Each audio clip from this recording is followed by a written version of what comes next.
More bad news for the Kroger-Albertsons merger. Just when you thought it couldn't get any worse for these two supermarket companies, Albertsons, Safeway, and Vons, who combined operate 589 stores in California, have been ordered to pay restitution, nearly $4 million, for overcharging customers and false weight advertising. They will be required to offer a price accuracy guarantee, allowing customers to cash in when they get overcharged. According to a lawsuit brought by district attorneys throughout California, the stores have been charging unknowing customers more than the lowest advertised prices and tipping the scale on items, including meat and vegetables that are sold by weight.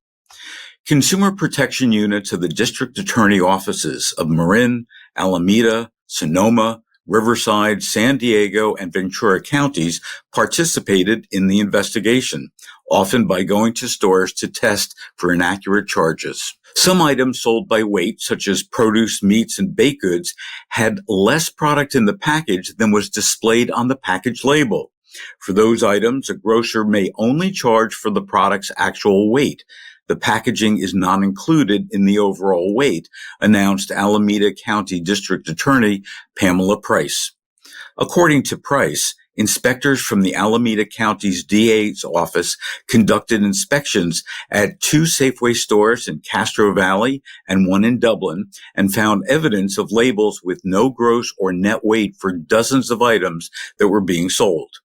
Under the judgment, signed by Marin County Superior Court Judge Sheila Lichtblau on September 26th, Albertsons, which is Safeway's parent company, and Vons are required to pay $3,213,000 in civil penalties and $749,000 in costs and restitution to cover investigation costs and support future enforcement of consumer protection laws.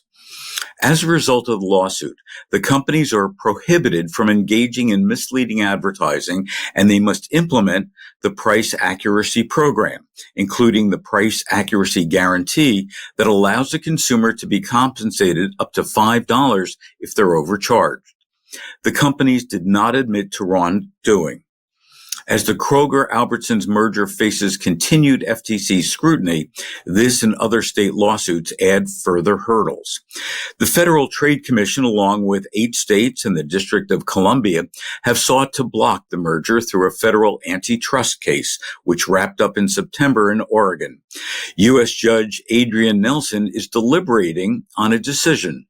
Meanwhile, 2 other states, Washington and Colorado, are also suing to block the deal.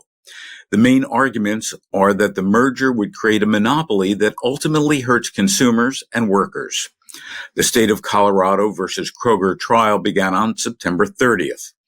Kroger, which already owns about 150 King Soopers and City Market grocery stores in Colorado, has said there's a $40 million investment reserved for the 14 Safeway locations in the state, which will be implemented as part of the company's nationwide effort to lower prices.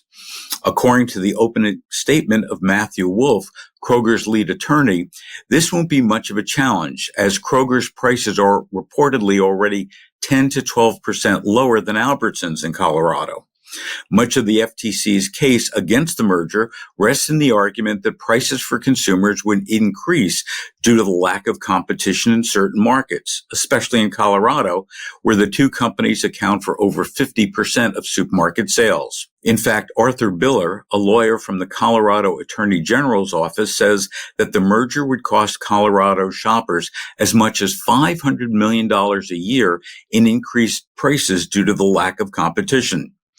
Now, it's been 2 years since Kroger and Albertsons proposed what would be the largest supermarket merger in history, $24.6 billion to be exact.